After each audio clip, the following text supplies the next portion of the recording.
우리 역대상 3장 1절에서 9절 말씀, 그리고 4장 9절과 10절만 읽도록 하겠습니다. 4장. 우리 서로를 향해서 예수님 때문에 행복하십시오라고 서로를 위해서 인사하도록 합니다. 예수님 때문에 행복하시기 바랍니다. 예수님을 알면 행복한 우리 성도님들 되시길 바라겠습니다. 세월이 흐르고 세대가 바뀌고 무엇이 바뀐다 하더라도 하나님의 약속, 즉 언약은 그 역사 속에서 변함없이 성취된다는 것을 지금까지 역대상 10장, 11장까지 막 계속 족보 이야기가 나오거든요. 이름만 계속 주구장창 나와요.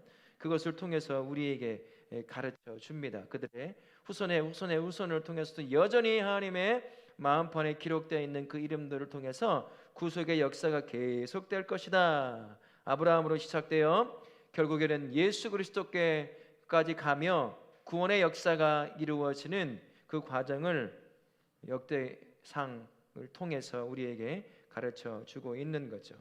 언약의 자손인 성도는요, 세상 가운데서 적극적으로 개입하셔서 신실하게 약속을 성취하시는 하나님 안에서 약속이 실제가 되는 통로가 되어야 한다라는 것을 이것을 통해서 또한 우리에게 적응할 수 있도록 가르쳐 줍니다. 하나님의 마음에, 하나님의 생명책에, 하나님의 역사책에는 우리의 이름도 여전히 유다 백성들의 이름이 기록되어 있는 것처럼 그렇게 기록되어 있다라는 거예요. 우리 한 사람 한 사람 살아가지만 그 삶을 통해 이미 이루기를 원하시는 약속들이 하나하나 이루어져 가고 있다라는 것이죠. 그러니 나의 이름을 통해 역사하시길 원하시는 하나님을 믿고 주어진 자리에서 하나님이 허락하시는 역사를 성취하시는 우리 성도님들 되실 수 있기를 바라겠습니다. 말씀 한번 보겠습니다. 유다 지파의 언약 자손 계보는 포로기 이후에도 지속되고 있어요. 첫 번째 질문 보시면 다윗의 아들 중에 누가 왕위를 이어받는다고 써 있죠? 솔로몬입니다. 여고냐의 자손 중에서 누가 포로 귀환 공동체의 지도자가 된다고 하죠? 스룹바벨이었습니다. 포로가 되어 그들을 다시 귀환시킬 앞에 있는 리더가 누구냐? 스룹바벨이라고 하는 겁니다. 솔로몬을 통해 다윗의 대를 이어 구속의 역사가 지속되는 것을 보여줬을 뿐만 아니라 포로가 된 이후에도 스룹바벨이라고 하는 그 사람을 통해 약속대로 70년이 지나고 난 후에 포로 귀환의 역사를 그를 통해 이루시고 계시다라는 것을 이 족보를 통해서 우리에게 가르쳐 주고 있는 거지요. 바벨론 포로로 끌려갔지만요, 다윗 왕조의 전통을 읽는 마지막 왕이 여구냐라는 사실을 언급하면서 여전히 끊기지 않았다는 것을 알려줘요. 포로로 끌려갔던, 나라가 멸망했던 하나님의 약속은 조금 더 변화가 없다라는 겁니다. 우리 눈에 보이기에는 끝난 것처럼 보이는 것이지만 그 끝난 것 같은 보이는 그곳에 여전히 하나님은 약속을 성취하고 계시더라라는 것이죠. 그래서 그의 후손인 스룹바벨 70년쯤 되면 여러분 세대가 최소 2세대 이상이 지난 거잖아요. 그 정도 지나면 약속이라는 것을 기억하고 있을까요? 없을까요? 기억을 잃어버리고 무슨 옛날 옛적 이야기 정도로밖에 들려오지 않았을 겁니다. 하지만 하나님의 약속대로 누군가는 옛날 이야기처럼 흘려버렸을 그 약속이 스룹바벨이라고 하는 사람을 통해서 성취가 됩니다. 그리고 포로기 이후, 즉 귀환기까지도 연결되는 것을 볼 수가 있는 거죠. 시대는 변하지만 하나님의 약속은 변함이 없다라는 겁니다. 지금도 하나님은 성도의 삶에서 여전히 성도를 향해 약속하셨던 것들을 그 언약을 이루어 가고 계시다는 것 기억하실 수 있길 바랍니다. 하나님은 우리가 하나님을 부를 때 미쁘신 하나님이라고 부를 때가 종종 있어요. 미쁘시다는 말이 어떤 표현일까? 다른 말로 바꿔보면요, 지금은 잘 쓰지는 않아요, 그죠? 성경은 여전히 기록되어 있는데 신실하시다는 거예요. 자기가 약속한 것은 반드시 이루시는 분이다 라는 것을 이 단어를 통해서 알려줍니다. 신명기 7장 9절에 이런 말씀이 있습니다. 같이 한번 읽어볼까요? 신명기 7장 9절 말씀 시작. 그런즉 너는 알라 오직 내 하나님 여호와는 하나님이시요 신실하신 하나님이시라. 사랑하고 그의 계명을 지키는 자에게는 천대까지 언약을 이행하시며 인애를 베푸시되. 우리 하나님은 신실하신 분이십니다. 사람처럼 수시로 변하잖아요. 사람은 카멜레온 같습니다. 자기 이득과 관련된 일이 생기면 순식간에 마음도 바꾸는 사람, 바꿀 수 있는 사람이 누구냐? 사람이라는 거예요. 죄에 찌들어 있는 사람입니다. 그렇게 정의롭게 외치던 사람도 자기 이득이 걸리면 순식간에 그거 다 내려놓을 수 있는 게 사람이죠. 하지만 우리 하나님은 상황과 아무런 상관이 없습니다. 우리 하나님은 상황을 뛰어넘죠. 어떤 조건 아래서도 자신이 만드신 약속, 언약은 반드시 이루신다는 거예요. 우리 하나님의 본성 자체가 신실하심입니다. 우리 하나님이 수시로 자기 기분에 쫓아서 마음을 바꾸고 약속을 바꾸고 한다면 여러분, 저와 우리가 하나님을 믿을 수 있을까요? 없을까요? 못 믿어요. 그리스 신화를 보십시오. 신이 삐지고 뭐 이상한 일 해서 자식도 낳고 막 별짓을 다 하는 거거든요. 그러나 우리 하나님은 그렇지 않다는 겁니다. 우리 하나님은 아주 신실하셔서 그 성품 자체가 신실하심이기 때문에 자신이 하시는 모든 일들을 관해서는 흐트러짐 없이 반드시 이루신다는 거예요. 우리가 보기에는 안 될 것 같아 보이는 것, 100% 불가능한 일도 이루신다는 거죠. 나사로가 죽었어요. 죽음은 끝입니다. 우리가 보기에는 완전히 끝났잖아요. 다시 살아날 가능성이 있었나요? 없었나요? 아무 가능성이 없었습니다. 하지만 하나님은 그런 역사를 통해 구원이 예수께서 온다는 사실을 보여주고자 이미 예언되었던, 구체적으로 이름을 다 언급하지는 않았지만 예언되었던 것이었기 때문에 그를 살려냄으로 말미암아 예수님이 생명을 주관하는 분이라는 것을 보여주신 거죠. 예수님이 십자가에 못 박아 죽었습니다. 누구도 살아날 거라고 생각을 하지 못했죠. 심지어 3년 가까이를 함께했던 제자들도 조금 더 생각해 보지 못했습니다. 그러나 하나님은 약속대로 그를 십자가의 극악한 죽음에서 부활하게 하셨어요. 그래서 온 인류에게 사망 권세를 이기고 부활하는 그 부활의 능력, 생명의 능력을 선포하신 거죠. 그게 신실하신 우리 하나님이십니다. 우리 눈에 보면 아무것도 안 되고 더 이상 진척이 될 수 없는 것, 가능성이 없어 보이는 것이라고 하더라도 하나님이 약속하신 것이라고 한다면 반드시 이루어지게 되어 있다라는 것입니다. 우리 하나님께서 우리를 향해 이렇게 선포하셨죠. 길이요 진리요 생명이요 나로 말미암지 않고는 누구에게로 올 자가 없다고요? 아버지께로 올 자가 없다고 선포하신 그 예수 그리스도, 그를 살려내신 그분, 누구나 다 봐도 끝났다고 여기는 그 상황에 약속대로 길이요 진리요 생명이신 그분을 살려내요. 진짜 그분이 생명이구나, 진짜 그분이 길이구나, 진짜 그분이 진리구나 라는 것을 보게 하신 거죠. 유다서 1장 24절에 보면 이런 말씀이 있습니다. 같이 한번 읽어보겠습니다. 능히 너희를 보호하사 거침이 없게 하시고 너희로 그 영광 앞에 흠이 없이 기쁨으로 서게 하시리니 너에게 구원의 길로 생명의 길, 진리의 길, 그 길로 인도하여 구원을 이룬다고 하신 그 하나님이 어떤 분이시냐면 너를 능히 보호하사 거침이 없게 하시고 너희로 그 영광 앞에 흠이 없이 기쁘게 서게 하시리니 마지막 날 하나님 앞에 서게 하시리니 그분이 우리를 그렇게 구원을 이루신다고 말씀하시는 거거든요. 때로는 우리가 믿음 가지고 살다 보면 무너져요. 오늘 어쩌면 여러분들 중에서도 믿음이 흔들려 무너져 겨우겨우 이 수요일 밤 예배에 오신 분도 계실지도 모르겠습니다. 좌절의 늪에, 실패의 늪에 빠져서 더 이상 일어날 힘도 없는 그곳, 그래서 구원이 끝난 것 같은 그곳에서 그것을 다시 일으켜 구원을 이루도록 하실 수 있는 분이 우리 하나님이시다라는 것을 우리에게 가르쳐 주고 있는 거예요. 나로서는 실패한 것 같아 보입니다. 우리로서는 더 이상 가능성이 없어 보입니다. 하지만 하나님이 내가 너를 지켜 구원의 길로 인도하겠다고 말씀하셨다면, 내 안에 들어온 자녀라고 한다면, 내가 반드시 구원하시겠다고 하신다면 나의 무너짐은 하나님에게는 아무 상관이 없다는 겁니다. 하나님은 약속대로 회개하게 하셔서 구원의 길로 다시 들어서 구원을 이루도록 그 길을 인도해 가시기 때문이라는 거죠. 그런데 혹시나 주저앉은 분 계십니까? 그저 습관처럼 나와서 예배하는 분 계십니까? 우리 하나님은 내가 무너진 그 자리에서 나를 다시 일으켜 세워 구원을 이루시는 분, 그렇게 신실하게 나의 구원을 이루어 가시는 분이라는 사실을 기억하시고 다시 그 하나님을 바라보며 주저앉은 그 자리에서 일어나 우리에게 인도해 가신 그 구원의 길을 담대하게 걸어가시는 우리 성도님들 되실 수 있기를 바라겠습니다. 아멘.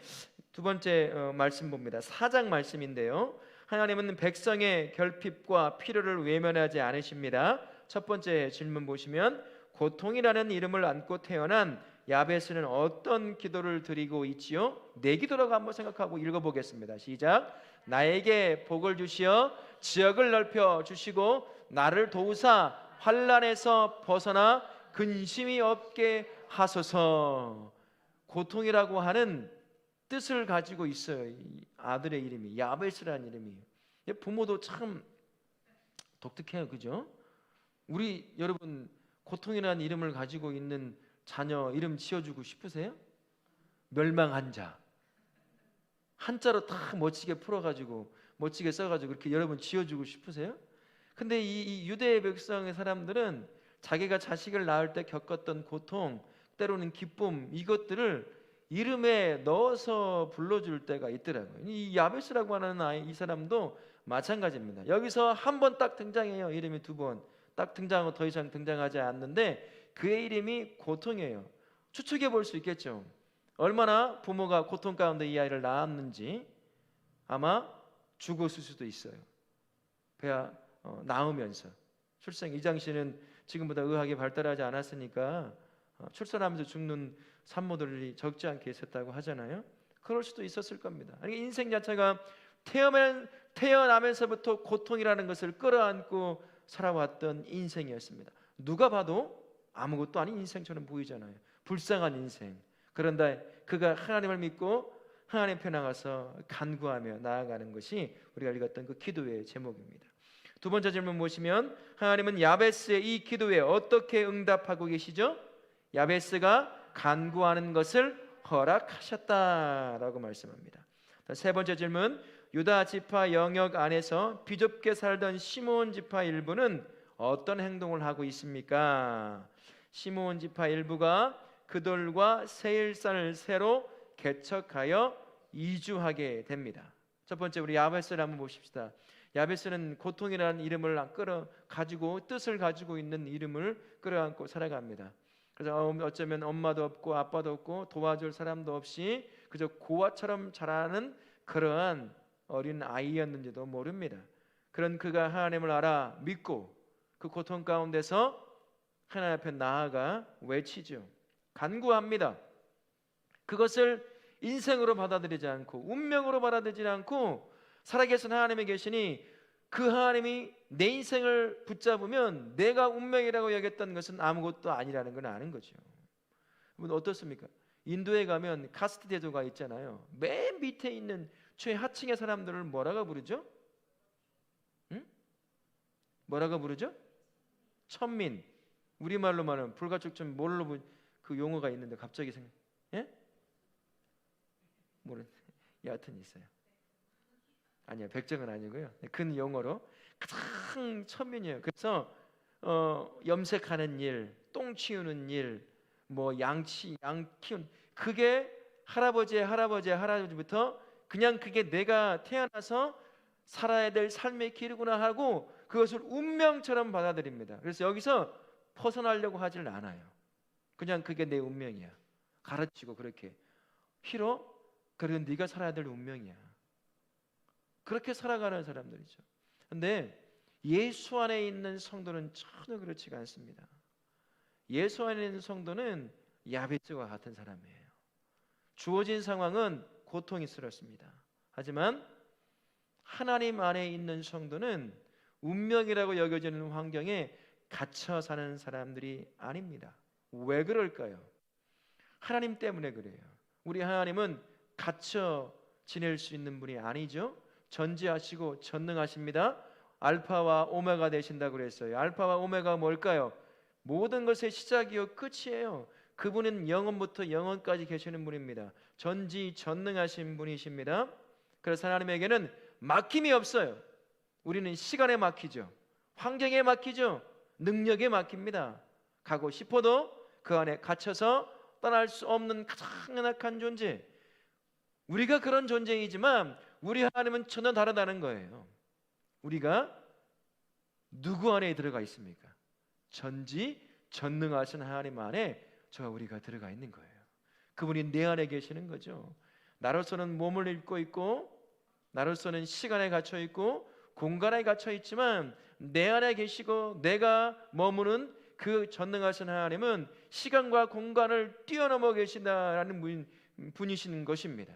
그래서 우리는 내가 여기기에, 내가 보기에 운명처럼 여겨지는 환경에 갇혀 사는 존재가 아니라는 거예요.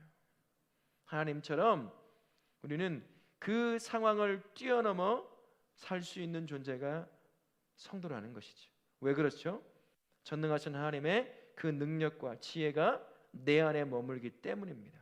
나로서는 못할 것, 나에게 함께 하시는 그 하나님이 내 능력 되어주시고 지혜가 되어주시면 우리는 운명이라고 여기는 울타리를 뛰어넘을 수 있는 존재입니다.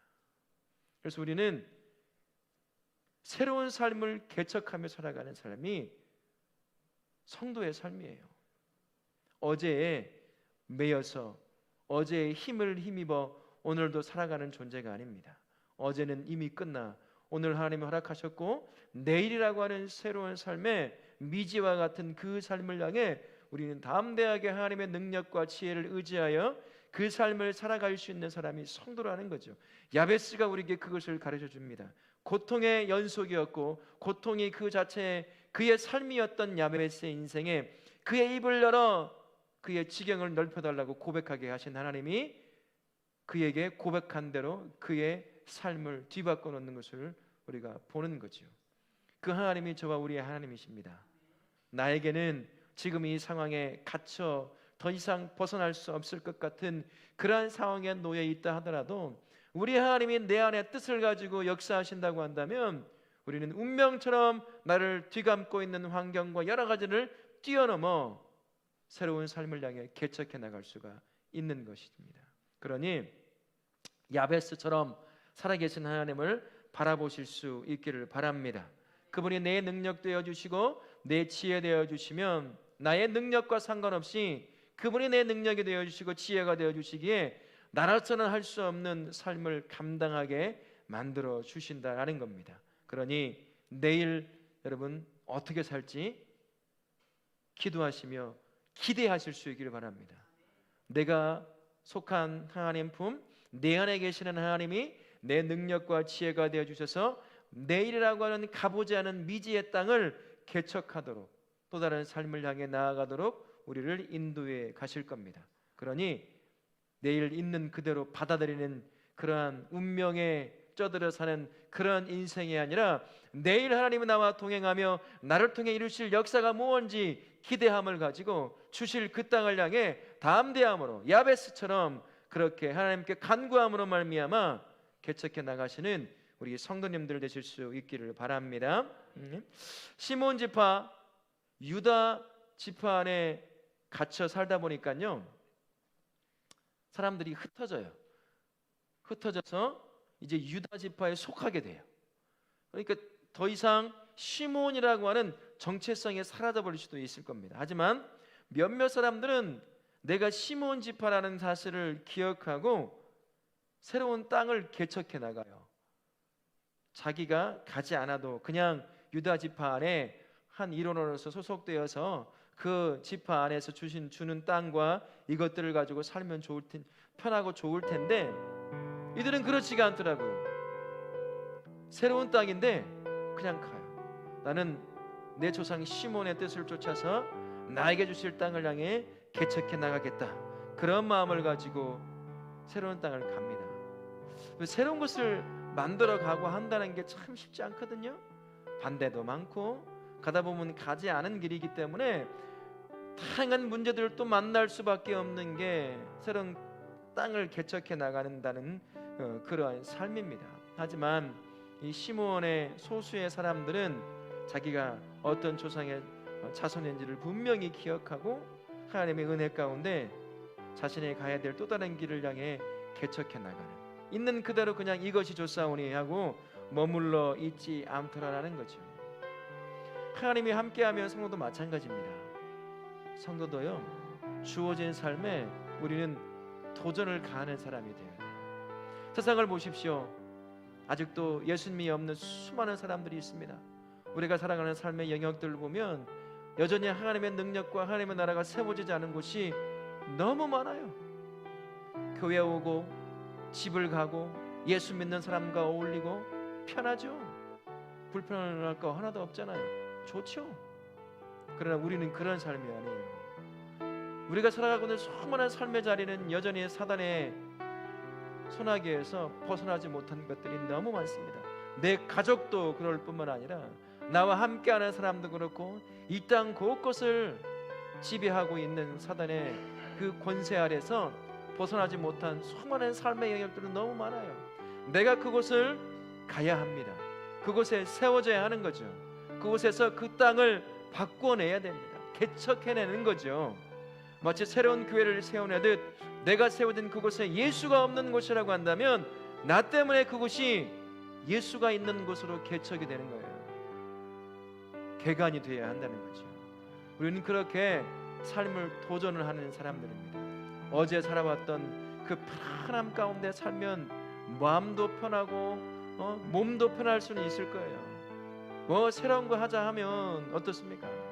예배 순서 하나만 바꿔도요, 해왔던 거에 조금만 바뀌면 굉장히 불편해요. 여러분, 그거요, 나이 한 살 한 살 먹어가면 자동적으로 되거든요.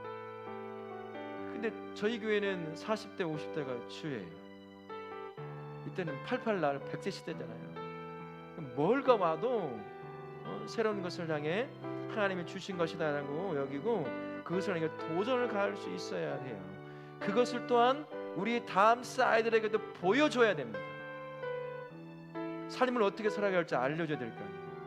네가 세워질 그 자리에 너를 통해 하나님은 너를 들어서서 쓰실 텐데 너를 통해 그곳을 하나님 나라를 이루어갈 거야. 근데 어떻게 하는지 삶을 통해 보여줘야 되지 않겠어요? 부모 세대가 먼저 예수를 믿은 사람들이요, 보여주고 가르쳐주고 그 땅을 때로는 어려움이 있지만 가서 개관하고 어떻게 하나님 나라를 이루어가는지 도전하고 또 실패하지만 다시 일어나 그곳을 향해 담대히 걸어가는 그 부모된 먼저 믿은 성도의 모습을 통해 다음 세대들도 믿음을 갖고 산다는 게 뭔지 보고 배울 수가 있는 겁니다. 그러니 어제 살아왔던 그 익숙한 삶의 모습에 젖어서 오늘 하나님이 새로운 길을 향해 가기를 원하고 개척하기를 원하는 그 길을 향해서 아우 힘들어, 익숙하지가 않아, 불편해, 그리고 주저앉아 있다고 한다면 하나님이 그 새롭게 개척하는 인생을 향해 주시고자 하시는 새로운 은혜 절대 못 누립니다. 어제 이미 끝나버린 끝물의 은혜만 누리고 사는 거죠. 새로운 은혜, 새로운 땅에서 누릴 수 있을 놀라운 그 은혜를 경험하지 못합니다. 소수만 그것을 경험해요. 가나안 1세대가 그렇게 다 끝나지 않았어요? 가나안 1세대가요, 노예를 살던 때가 너무 좋았다는 거예요. 말도 되지 않는 거예요. 가는 길이 쉽지 않았거든요. 근데 사실 하나님의 동행하고 있었습니다. 낮에는 구름 기둥으로 밤에는 불 기둥으로 조금만 눈을 들어 바라보면 하나님이 여전히 자신의 인생들을 이끌어간다는 걸 다 알아요. 배가 고플 쯤 되면 밥 먹게 하셨어요. 물이 목마르게 되면 물을 마시게 만드시는 분, 그분이었거든요. 잠깐의 어려움에 눈이 팔리니까 그렇게 인도해 오신 하나님이 안 보이는 거예요. 그러니 어제 노예로 살던 편안한, 하나도 편안한 게 아니에요. 하기야 400년 이상 살면 그게 인생이겠거니 이게 운명이겠거니 하고 쪄들어 살겠죠. 그러면 편한 거죠. 우리는 그런 인생이 아닌데 말입니다. 돌아가자고 하잖아요. 우리 여기서 다 죽게 만들려는 거냐. 근데 그들 가나안 땅, 새로운 땅을 개척하는 사람들이 아니었습니다.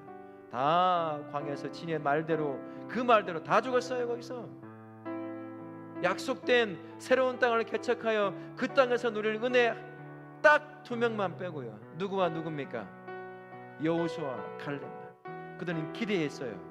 가보지도 않은 그 땅, 하나님이 약속했으니 그 땅 내가 가서 개척하리라. 80이 넘은 갈렙은 험난한 그 헤브론 땅을 달라고 칼이나 들어서 휘둘 만한 힘이나 있었을까요?